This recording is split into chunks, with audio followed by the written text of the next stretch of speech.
Pacifica, this is Democracy Now! We're signing an executive order I consider to be a very important executive order. It's about keeping families together, while at the same time being sure that we have a very powerful, very strong border, and border security will be equal, if not greater, than previously. President Trump reverses himself, signing an executive order claiming to end the separation of children from their parents at the border. But critics warn the order could lead to the indefinite detention of entire families. And the government has no plans to reunite the thousands of children already separated from their families. Many of the kids have been sent thousands of miles away from the border, including New York City, where Mayor Bill de Blasio slammed the Trump administration. Our message to the federal government is simple. Stop this right now. Stop this broken, inhumane policy right now. And come clean with the truth. Who are these children? How many are they? Where are they? What is happening here? How is it possible that none of us knew there were 239 kids right here in our own city? How is the federal government holding back that information from the people of this city? One of those children as young as 9 months old. We'll go to Washington, D.C., and to McAllen, Texas, for the latest on the crisis.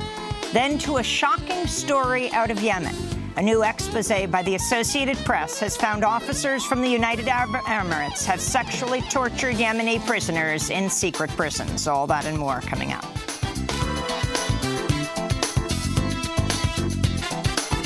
Welcome to Democracy Now!, democracynow.org, The War and Peace Report. I'm Amy Goodman. President Trump signed an executive order Wednesday, reversing himself, claiming to end the separation of children from their parents at the border by jailing the kids and their parents together while their legal cases wind through the courts. The order does not say where the families will be detained or whether children will continue to be separated from their parents until the facilities are ready.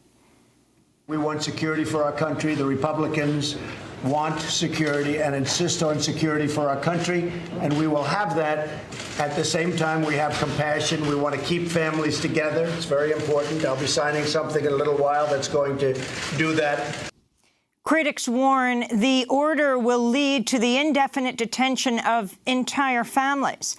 And the Trump administration has so far not outlined any plans for reuniting children already separated from their families. At least 2,300 children have been separated since Attorney General Jeff Sessions announced a zero-tolerance policy in April. The Intercept reports the number jailed since last October could be as high as 3,700. On Capitol Hill, Republican House Speaker Paul Ryan said he'll allow debate today on a pair of sweeping anti-immigrant bills that would severely restrict the number of visas granted to immigrants while providing an additional $25 billion to further militarize the U.S.-Mexico border.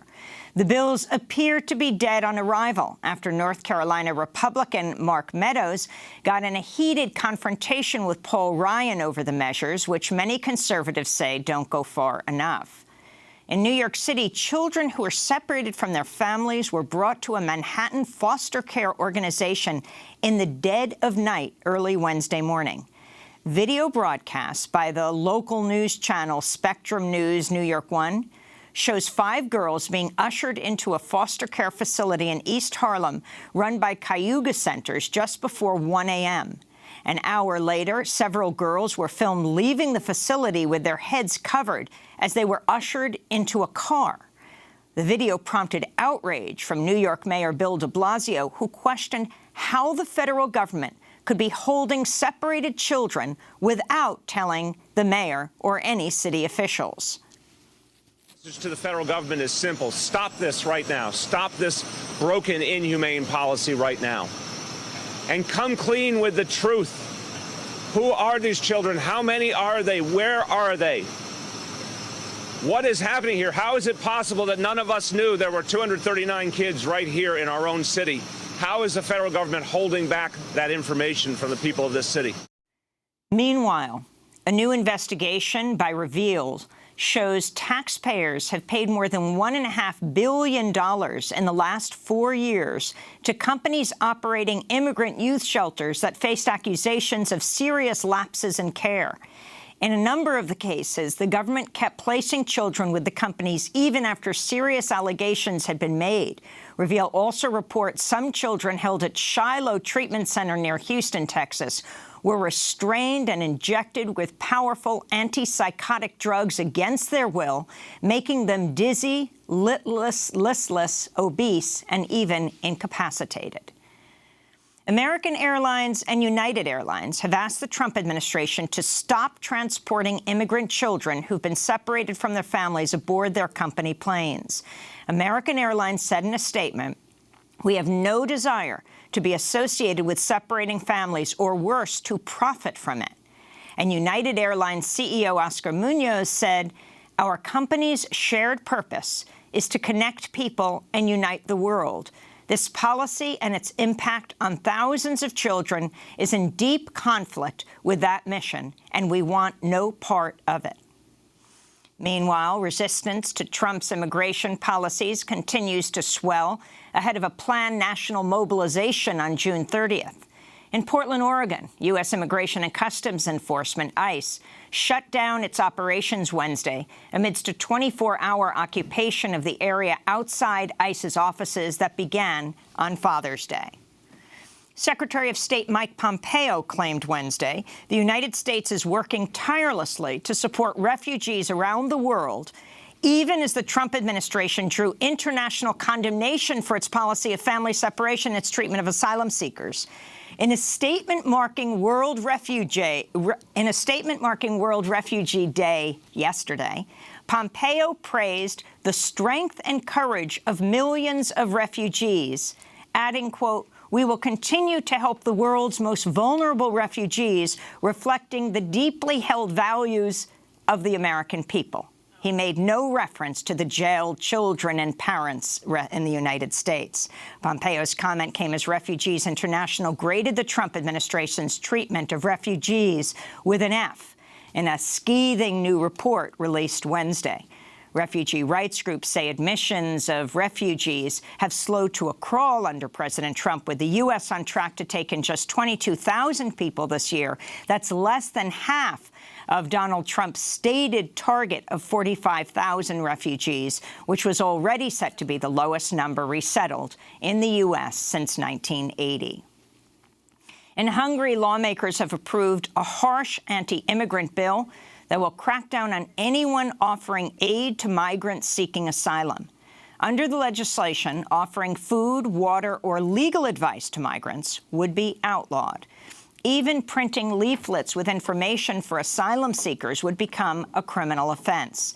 This is Hungarian human rights lawyer Marta Pardavi. Today is World Refugee Day, and the Hungarian government, instead of providing protection, has decided to actually not provide protection, deny protection, and actually side with the persecutors. It starts to persecute even individuals, human rights defenders, and others who assist asylum seekers. I think this is a new low point for Hungary today, where even lawyers could face criminal prosecution. United Nations investigators said Wednesday Syria's government committed war crimes and crimes against humanity during its 5-year siege of the Damascus suburb of eastern Ghouta, which had been occupied by rebels until it was recaptured by Syria earlier this year. A UN panel commissioned by the Human Rights Council found besieged civilians in eastern Ghouta were indiscriminately attacked and systematically denied food and medicine. The Trump administration has quietly released a major review of a national water contamination crisis caused by a family of chemicals known as PFASs after President Trump's Environmental Protection Agency suppressed publication of the federal health study. Internal emails released after a Freedom of Information Act request showed a Trump administration aide seeking to suppress the study and warning a top EPA official about the, quote, potential public relations nightmare this is going to be. The U.S. Department of Health and Human Services study found the chemicals PFOA and PFOS, which are used in Teflon and firefighting foam, are unsafe for health at levels as little as 1/10 the amount the EPA had previously called safe. The Pentagon has used foams containing these chemicals in exercises at military bases nationwide. In a March report to Congress, the Pentagon listed 126 military installations where the nearby water shows potentially harmful levels of these chemicals, which have been linked to cancers and developmental delays for fetuses and babies. In climate news, nearly 100 on-air meteorologists will wear blue and red stripes as they go to broadcast today across the United States in a coordinated effort to draw attention to the threat of human-caused climate change. The stripes are a reference to a warming stripes graphic designed by climate scientist Ed Hawkins, which shows global average temperatures as a series of vertical stripes covering the years 1850 to 2017. The graphic shows a shift from blue stripes to red, with the most dramatic increases in temperature coming in recent years. The action by meteorologists united on climate change comes on the Northern Hemisphere's summer solstice and amidst extreme weather around the world. In southern Texas, emergency workers used boats to rescue trapped residents from their homes in the city of Mercedes Wednesday, after more than a foot of rain fell, leaving whole neighborhoods underwater.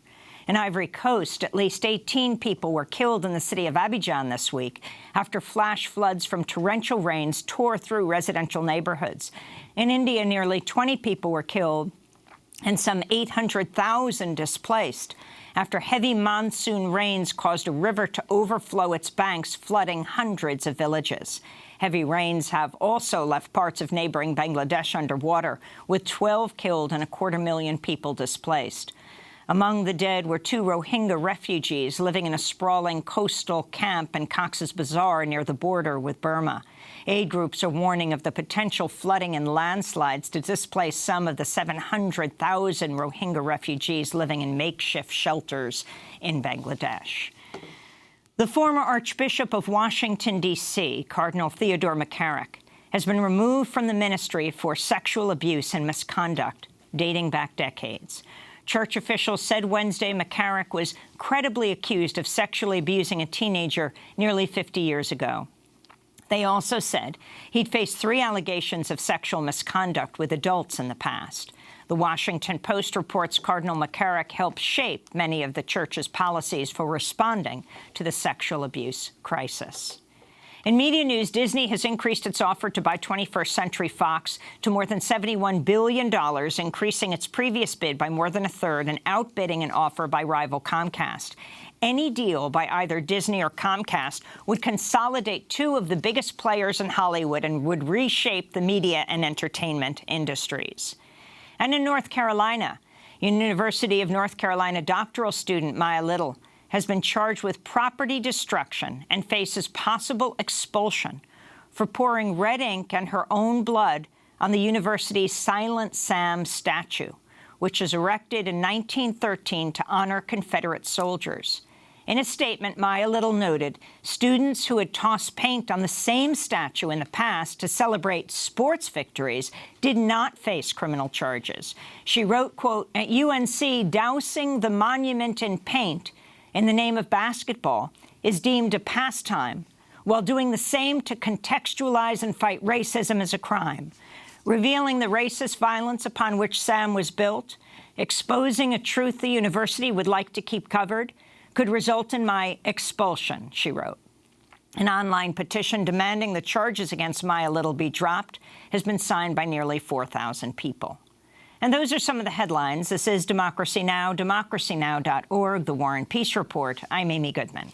And I'm Nermeen Sheikh. Welcome to our listeners and viewers around the country and around the world. President Trump has signed an executive order claiming to end the separation of children from their parents at the border, but critics warn the order could lead to the indefinite detention of entire families. As for the thousands of children already separated from their families, the government has no plans to reunite them with their parents. Trump made the announcement Wednesday as he stood with Vice President Mike Pence and Homeland Security Secretary Kirstjen Nielsen. It's about keeping families together, while at the same time being sure that we have a very powerful, very strong border, and border security will be equal, if not greater, than previously. So we're going to have strong, very strong borders, but we're going to keep the families together. I didn't like the sight or the feeling of families being separated. Thank you very much, everybody. We'll get the wall. We'll get the wall done. We'll get the wall done. Yes? Ivanka Trump showing photos of the children being separated from their No, Ivanka feels very strongly. My wife feels very strongly about it. I feel very strongly about it. I think anybody with a heart would feel very strongly about it. We don't like to see families separated. At the same time, we don't want people coming into our country illegally. This takes care of the problem. President Trump also told reporters Wednesday, quote, "We don't want people coming in from the Middle East through our border using children to get through the line." The Supreme Court is expected to issue a ruling on Trump's travel ban by the end of this month. Meanwhile, children taken from their parents continue to be shipped to shelters and detention centers around the country. In New York, people went to the airport to greet children with signs that welcome them in Spanish. This comes as the Associated Press reports immigrant children as young as 14 who were housed at a juvenile detention center in Virginia say they were beaten while in handcuffs, locked in solitary confinement for long periods, and left nude and shivering in concrete cells. We begin today's show in Washington, D.C., where we're joined by Franco Ordonez. He is White House correspondent for McClatchy. His latest story, headlined, "Trump's immigration order replaces one crisis with another." A lot has happened in the last 24 hours, in the last 6 weeks, in the last months or a year and a half. But Franco, talk about President Trump reversing himself, what this executive order means, and what will happen to the thousands of children who are now jailed. It really has been quite a turn of events in the last 24 hours. President Trump flipped. I mean, he said that he was going to force the Democrats to come to the table. He tried several times to blame his own policy on the Democrats. And in the end, he reversed himself and came out with this executive order under tremendous pressure from Republicans, from some of his family, and from segments of his important base, his loyal base, the religious community, for one. What the executive order does is essentially says that they are no longer going to separate children from their mothers at the border when they come in. But there's a big question about how that will be done and when that will be done. There's a Flores agreement. It's called the Flores. It's a 20-year-old agreement that was relitigated just a few years ago that limits the ability of the government to detain children for more than about 20 days. Trump says he's going to keep the families together for the length of their court hearings. That can be a year, 2 years, even longer. The courts are likely not going to allow that. So this is a big question. Is the president going to seek permission first, or is he going to ask for forgiveness? Is he going to go to the court and say, hey, can we relitigate, renegotiate this, longstanding agreement? Or is he just going to lock up the children with their parents, keep them longer than the 20 days, and wait for the lawsuits? We shall see, but this thing is not going away. This is going to be a continuing battle for sure. And Franco, can you explain when you think this executive order will be implemented?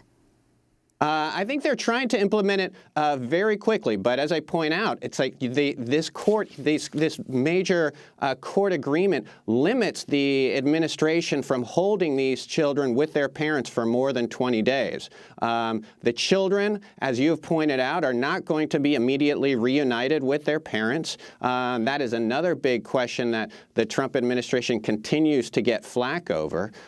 So there's a lot still to happen here. There's a lot of things that are unclear that we're going to continue to be asking questions about today. I mean, Explain how this can possibly work, and also if you can clarify the numbers for us.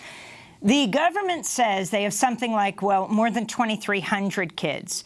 The Intercept is saying if you go back a few months, you add another, what, like 1,400 kids to this, that they have something like 3,700 from last October. But how do they match up these children with these parents? Some of these parents have already been deported.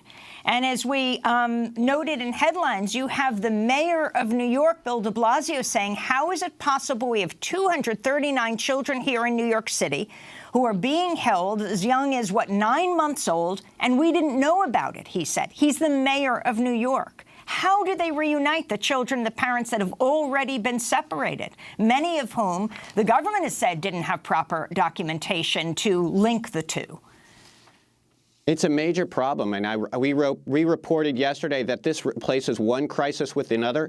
When we were referring to the family detention policy. You're pointing out essentially a third crisis. How do you reunite these children? I'm not sure the administration completely knows. When we asked this question, they said they were working on this, looking into it, but this is a work in progress. I mean, as you know, until 24 hours ago, they had no plans on doing this. They were continuing to fight to maintain this policy, to try to get the Democrats to the table so that they can negotiate a settlement, to hope for today that Congress could vote on a measure that would end this situation.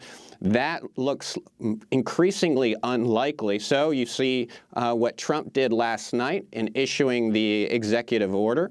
There are so many questions about what is going to happen to these kids. Yes, there's been about 2,300 children who have been taken from their parents since the zero tolerance policy put into place. There are other children as well. There's actually about 11,000 children who are without parents and guardians. That includes, of course, more the unaccompanied children who came by themselves. But this issue of children and how you're going to handle them is going to be a big issue in the next few days, in the next few weeks. It is going to be a serious problem. I want to bring into this conversation Bob Leibel. He's the executive director of the Austin-based civil and human rights group Grassroots Leadership, suing the state of Texas when it tried to classify ICE's family detention centers as child care facilities.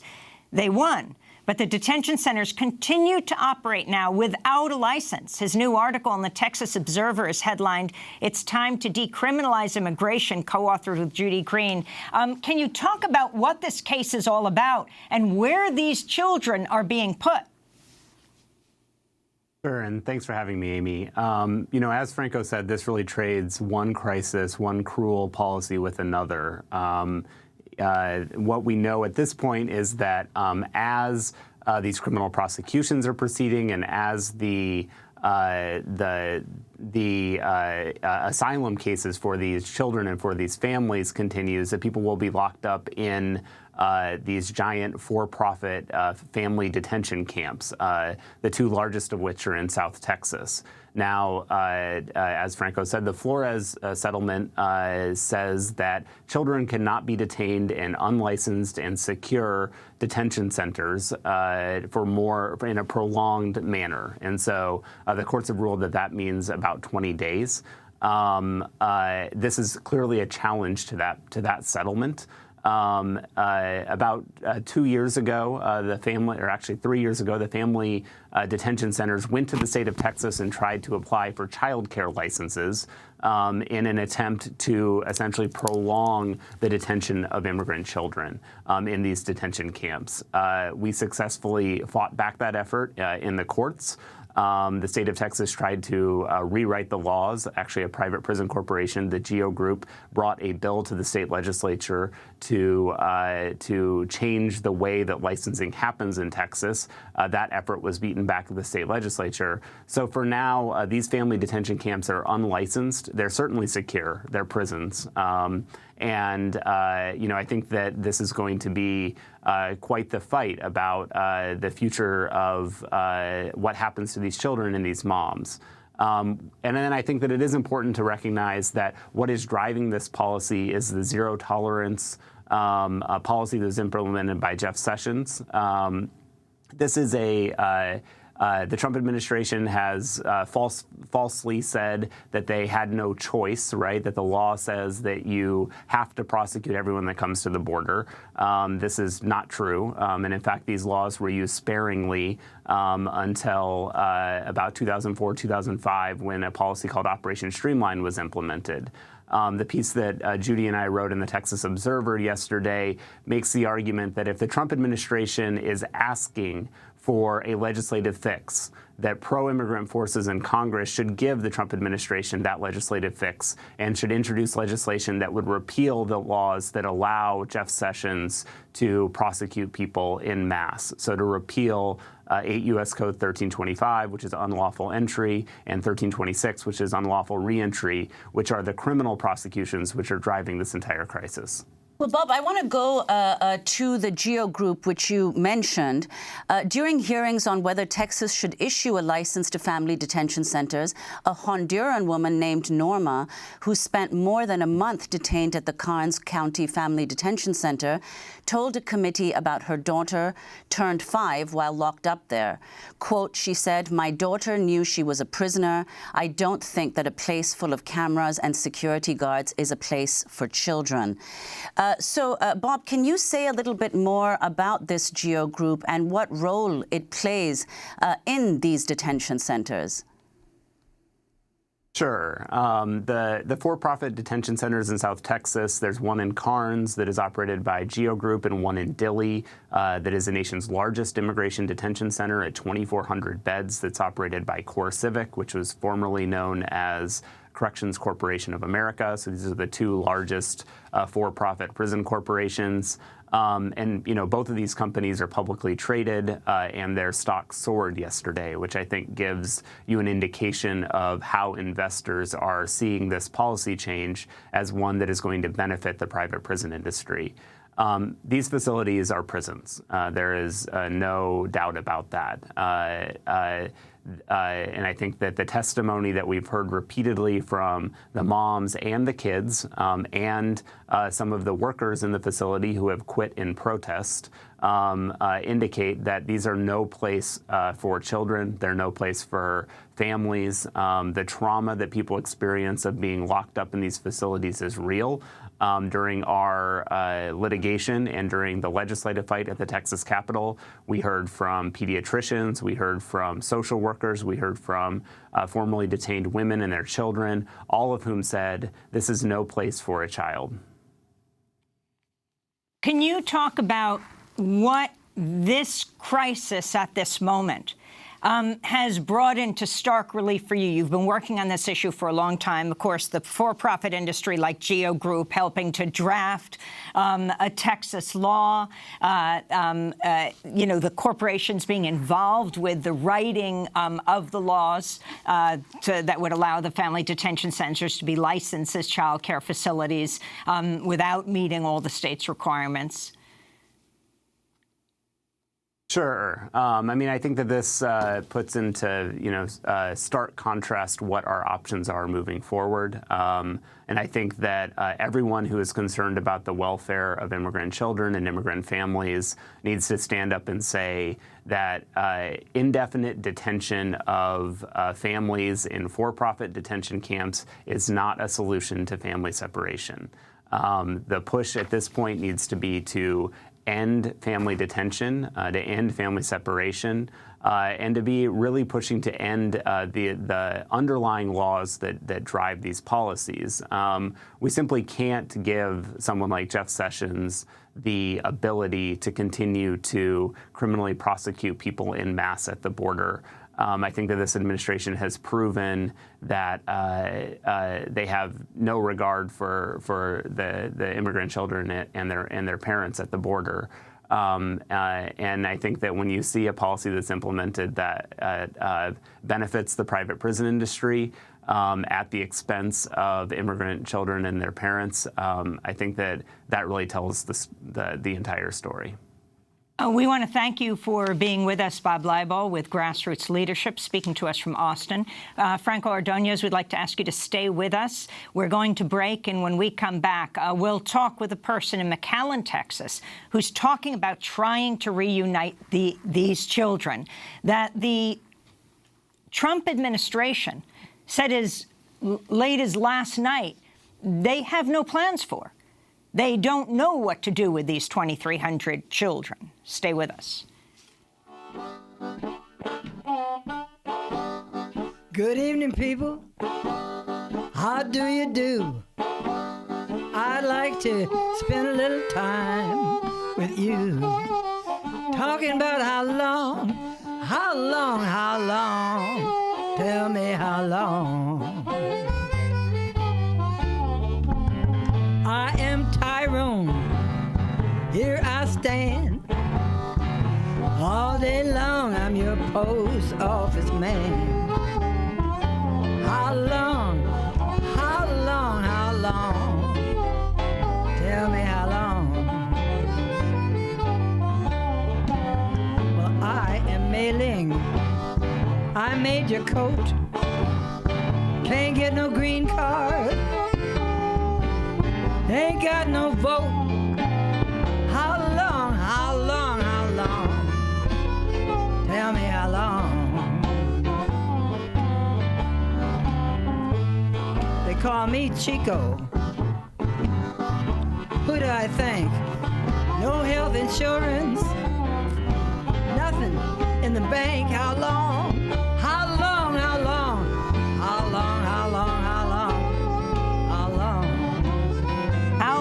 How Long Blues, the legendary singer Barbara Dane performing yesterday in our Democracy Now! Studios. Tonight, she's performing at Joe's Pub in her first New York City show in 15 years. May 12th was her 91st birthday. This is Democracy Now! I'm Amy Goodman with Nermeen Sheikh. We go now to McAllen, Texas, where we're joined by Zenon Jaimes, who is the advocacy director for the Texas Civil Rights Project. He's part of their team that goes to the federal courthouse in McAllen each day since Trump began his zero-tolerance policy and collects information from parents who had their children taken away from them before they were taken to court to face criminal charges for crossing the border. So, Zenon, can you talk about your response to the executive order and what you've learned from the parents who you've spoken to at the courthouse? Yes, thank you so much for having me on. I think your guest already hit the nail on the head. This is, for us, no solution to what the crisis is actually happening. Now, since the executive order, since the zero-tolerance policy was announced, we knew that McAllen and South Texas was going to be ground zero because this is where we're seeing most of the crossings as well as asylum seekers. And so since the end of May to today, we have interviewed over 350 people and done intake with them. And these are people who have been separated from their children, right? And so this is just in the McAllen courthouse. And as of right now, we're looking to connect all of them with legal counsel, but the crisis remains, right? We have no idea what the next steps are to connect them with their children who are currently in ORR shelters. And speaking personally, having done these intakes myself, we've spoken to mothers with children as young as 4 years old to fathers with children who are 16 years old who came here because they were being threatened by gang members or being threatened to join these gangs. Now, and Bob also had talked about this very clearly, but the crisis was, from the beginning, the zero-tolerance policy. And instead of going back on that, the executive order yesterday actually doubled down. We can still expect the same number of prosecutions to be happening in the McAllen courthouse. And for us, it's going to be just as important to keep going because actually the separation will continue.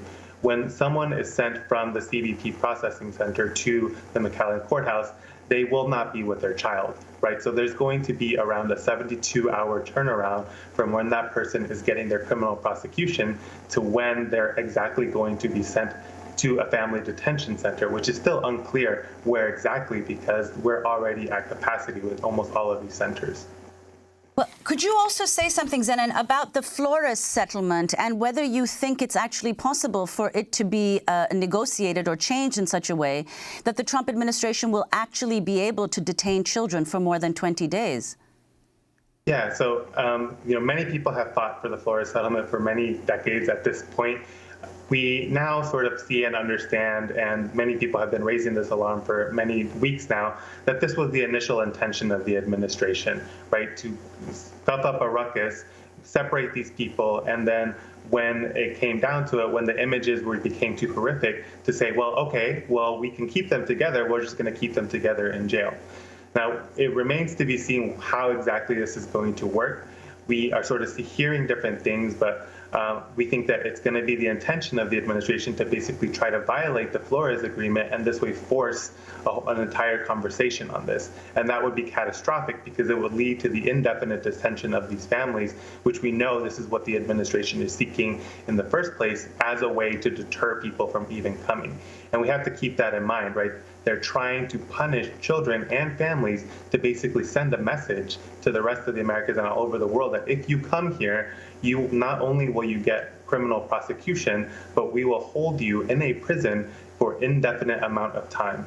Now, can you explain what it means, Zanen, when the government announces today if parents want to get their children back, they have to go through the normal sponsorship process?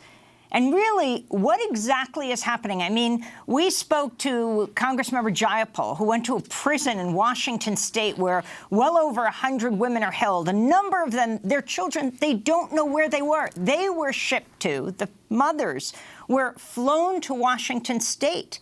Meanwhile, you have the Secretary of Homeland Security saying, oh, they can Skype their kids all the time. They don't know where they are. And what it means to say they can now go through the normal sponsorship process. When they call a number that they were handed in court, it says something like, if you want to get your kid back, you can leave a message here, but know that what you say here can and will be used against you in court.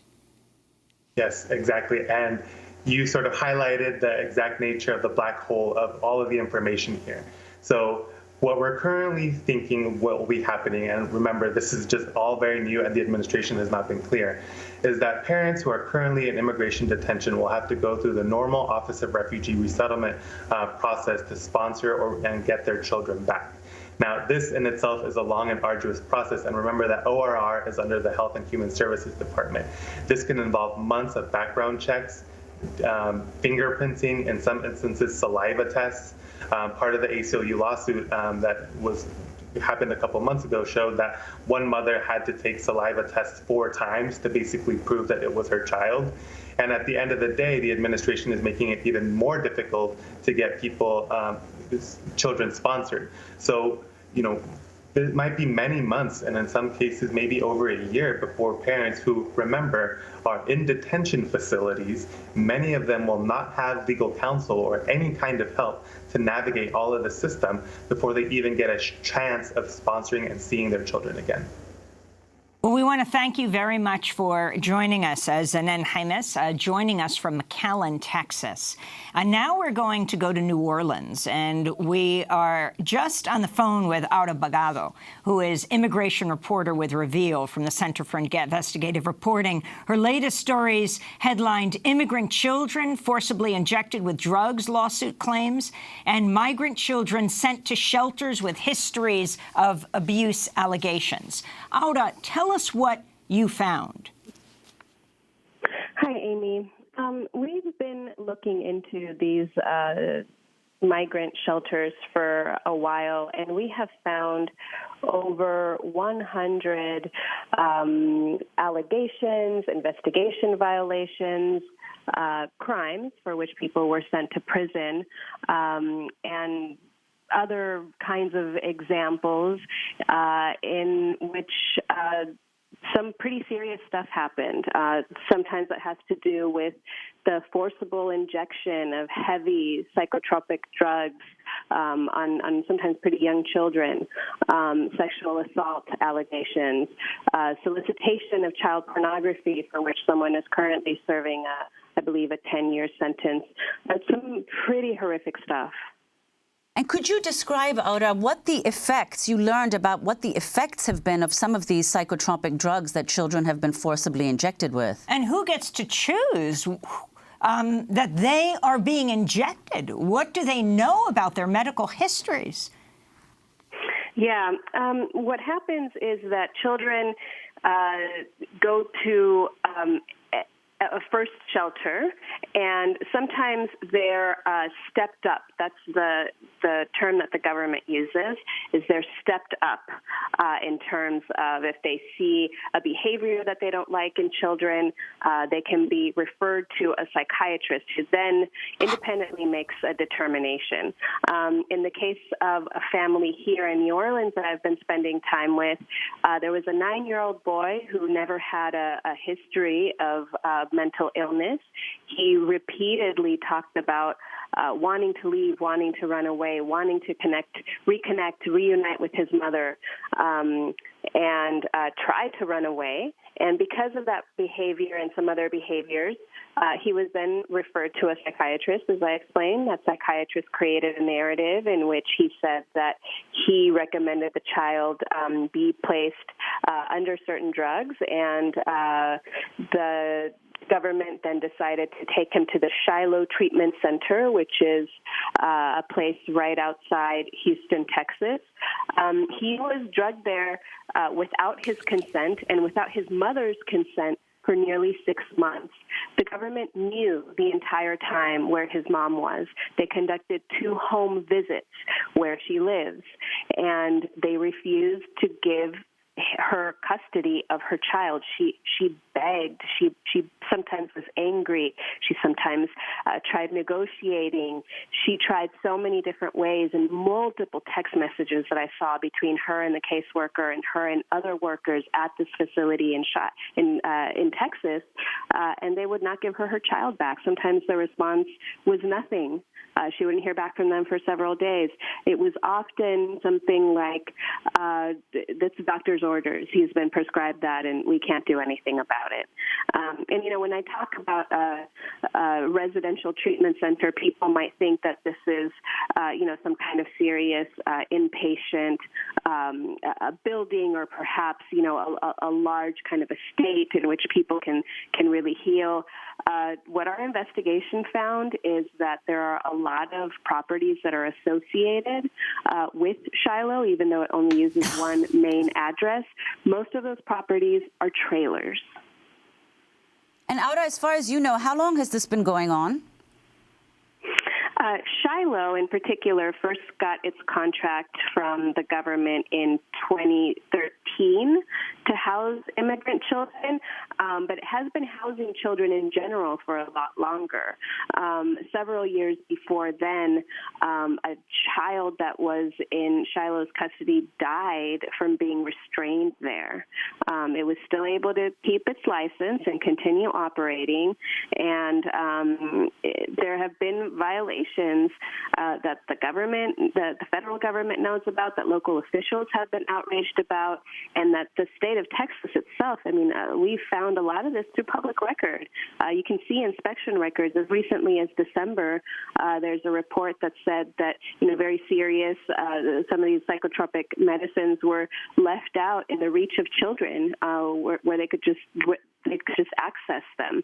There are a lot of inspection reports that indicate that not everything was up to par there. I wanted to bring Franco Ordonez back into the conversation. You also reported Wednesday that Trump planned to erect tent cities to house immigrants since the start of his presidency. Reading from the beginning of your story, you write, the Department of Homeland Security asked Congress for $95 million to erect tent cities in 2 locations in Texas to detain all immigration violators, according to a budget document shared with McClatchy and provided to Congress in March of 2017.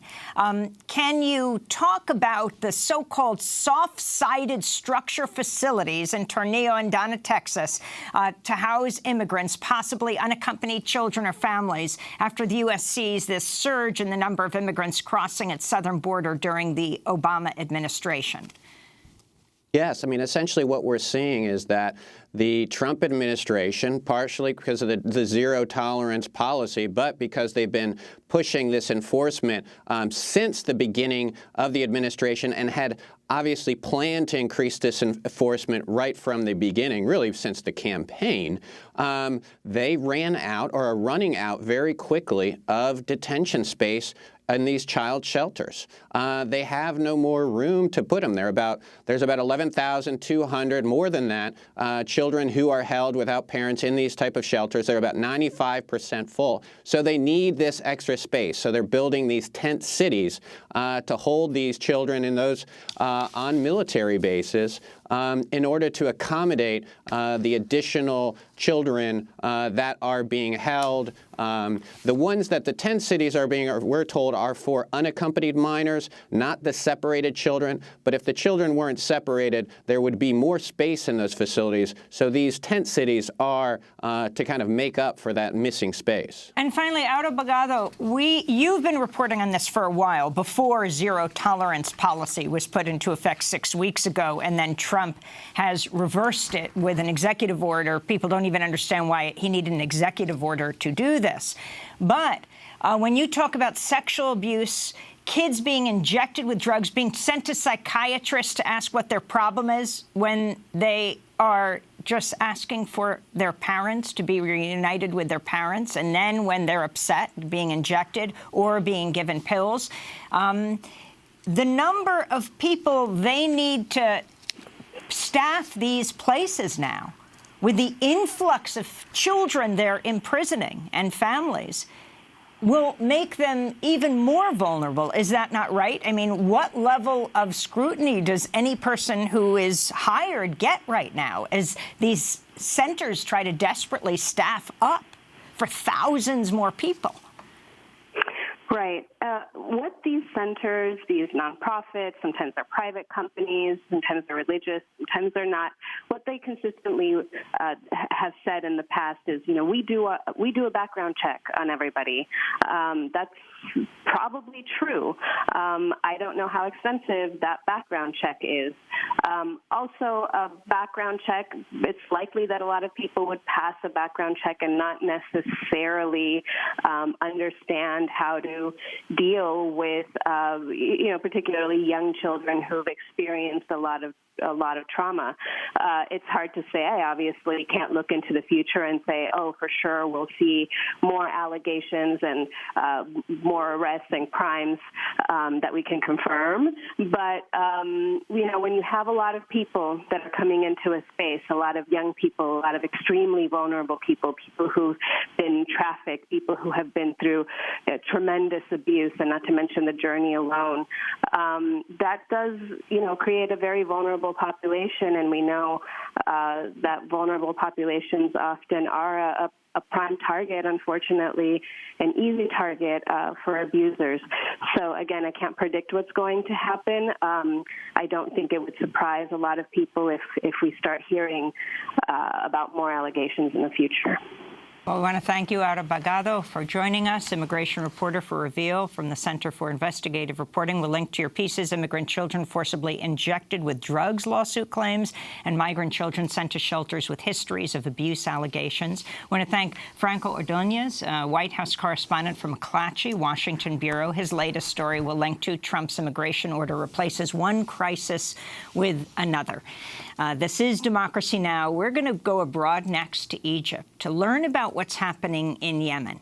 The U.S.-backed Saudi UAE attack on Yemen. We're going to learn about what's happening to Yemeni prisoners in UAE jails in Yemen. Stay with us. Now. Okay, sing that. Be reasonable and demand the impossible now.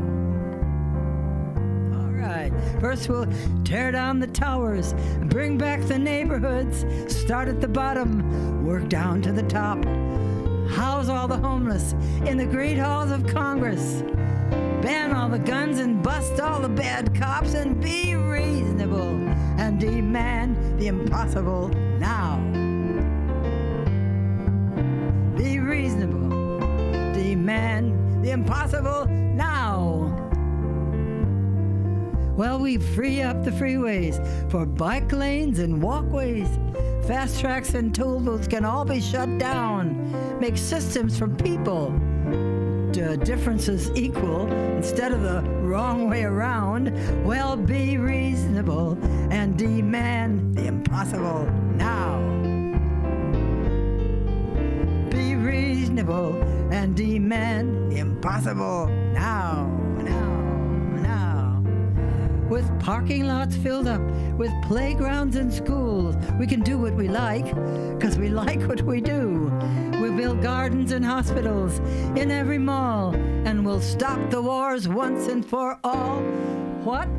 Stop the wars once and for all. Be reasonable and demand the impossible now. The legendary singer Barbara Dane performing in our studio tonight. She's performing at Joe's Pub here in New York. This is Democracy Now! I'm Amy Goodman with Nermeen Sheikh.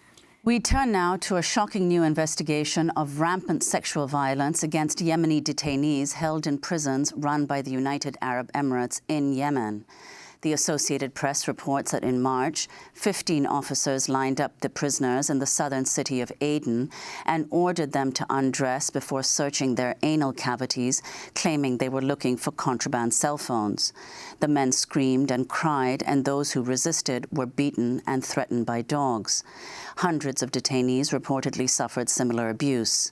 Witnesses told the AP that detainees were raped while other guards filmed the assaults. AP also reports that Yemeni guards, working under Emirati officers, electrocuted prisoners' genitals and sexually violated others with wooden and steel poles. A Pentagon spokesman quoted in the piece said the allegations were not substantiated. The UAE is a key ally of the United States and is partnered with Saudi Arabia in its military assault on Yemen. Last year, AP exposed the existence of secret prisons run by the United Arab Emirates in Yemen, where torture was widespread. For more, we're going to Cairo to speak with Maggie Michel, the AP journalist who wrote the expose. The headline, Detainees Held Without Charges Decry Emiratis' Sexual Abuses. Welcome to Democracy Now! Maggie, talk about what you found. Hi. Our investigation started in 2016, and since that time we have been speaking to witnesses, to security officials, families, and finally in this investigation we managed to speak to prisoners inside the prisons. They're talking about how sexual abuse is being used as a way to extract confessions and sometimes to turn them into informants to the Emiratis who are supervising and running prisons directly or indirectly through their own allies of security forces they set up in southern Yemen. Our investigation last year exposed a network of 18 prisons in cities of Aden and Mukalla. And our investigation this year found that of these prisons, at least 5, there's a lot of sexual abuse happening to detainees. And what's different this time is that we also spoke to officials who were at one point allied with the Emiratis. They were working for them, and then they defected.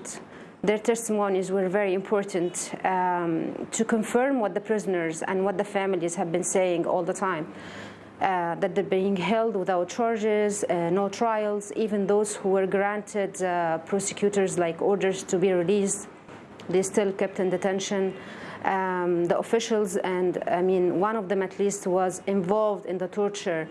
He confirmed that they were filming detainees while being raped in order to press them, in order to turn them into informants.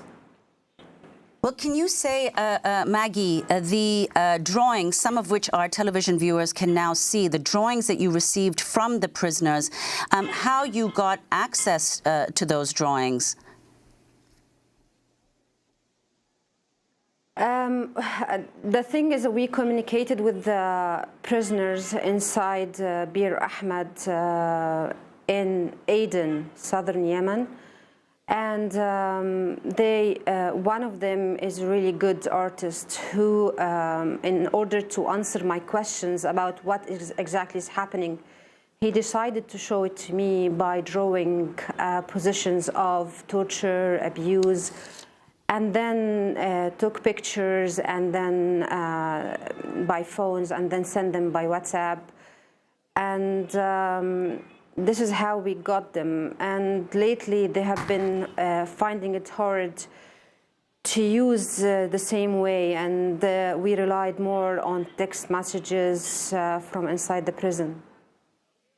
Maggie, you were told by some prisoners that the American personnel in the prisons were there in uniform and must be aware of the torture. One senior security official at the prison in the city of Mukalla said in your piece, Americans use Emiratis as gloves to do their dirty work.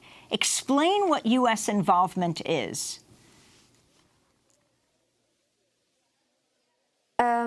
Based on what we had last year and this year, Americans are in main base of Emiratis in Yemen. So this is including Mukalla, Balhaf in Shawa, and there's a place called Bureka. These have American interrogators. There are American personnel in uniform. There are also mercenaries, including Americans. The main mission is interrogation. And what we were told also that torture does not happen in front of the Americans, but they are aware of it, either by hearing people being tortured or by seeing marks of torture on their bodies. What this official in Rayyan, in Mukalla, told me is that Americans are aware of what's happening, and they're not only aware, they're actually part of it. And instead of doing the torture themselves in order to get confessions, they're using the Emiratis to do the dirty work. And Maggie, can you talk about the role of the United Arab Emirates? I mean, now it's taken a leading role in the Saudi assault on Yemen, in particular its assault on Hodeidah, the crucial port of Hodeidah.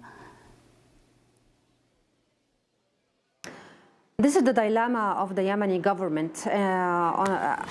On one side, it needs the Emiratis because it's leading the forces that are fighting the Houthi rebels who occupied northern Yemen since 2015 in order to liberate and take over Hodeidah port from the Houthis. Hodeidah is known as the mouth of Yemen. This is where most of the humanitarian aid and imports get through northern Yemen, where the strong majority of the population is concentrated. So the port is very important for the two sides, for the government and for the Houthis.